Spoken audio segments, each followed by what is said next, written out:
मध्य प्रदेश विधानसभा चुनाव में भले ही अभी वक्त है, लेकिन प्रदेश में हलचल अभी से बड़ी हुई है। सत्ता पक्ष और विपक्ष अपनी अपनी तैयारियों में जुट गया है, लेकिन बीजेपी के अंदर छिड़ी कलह बता रही है कि आगामी चुनाव बीजेपी के लिए आसान नहीं रहने वाला है। तो कौन कर रहा है ये बगावत और इसका क्या हो सकता है असर, आइए जानते हैं इस खास रिपोर्ट में। मध्य प्रदेश में चुनाव 2023 की आखिर में होने हैं और यहाँ बीजेपी की सरकार है। हालांकि ये सरकार जनता की चुनी हुई नहीं है, बल्कि सेंधमारी की सरकार है।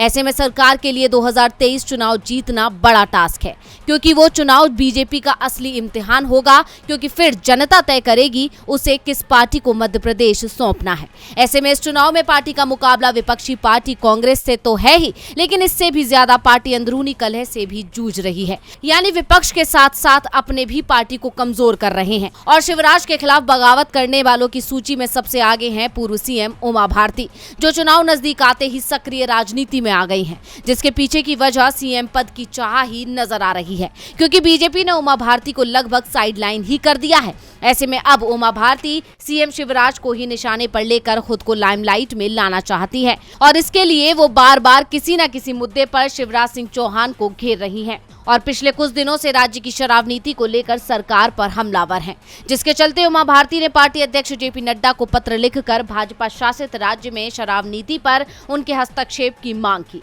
शिवराज सिंह चौहान के नेतृत्व वाली सरकार द्वारा लागू की गई शराब नीति पर चिंता व्यक्त करते हुए भारती ने कहा कि वो कुछ महीनों से इसका विरोध कर रही हैं, लेकिन अब वो घुटन महसूस कर रही हैं। इतना ही नहीं, उमा भारती ने पत्र को अपने ट्विटर अकाउंट पर सार्वजनिक किया। हालांकि ये पहला मौका नहीं है। इससे पहले भारती ने इस मुद्दे पर या तो शराब की दुकान पर पत्थर फेंककर या फिर शराब की दुकानों के सामने धरना देकर और मध्य प्रदेश के मुख्यमंत्री चौहान सहित भाजपा के शीर्ष नेतृत्व के खिलाफ अपनी नाराजगी व्यक्त करके इस मुद्दे पर सुर्खियां बटोरी थी। यानी बीजेपी के लिए अपनी ही मुसीबत बनते जा रहे हैं। ऐसे में नड्डा उमा भारती के पत्र पर क्या प्रतिक्रिया देते हैं और उमा भारती अपने मंसूबों में कामयाब होती हैं या नहीं, ये देखना होगा।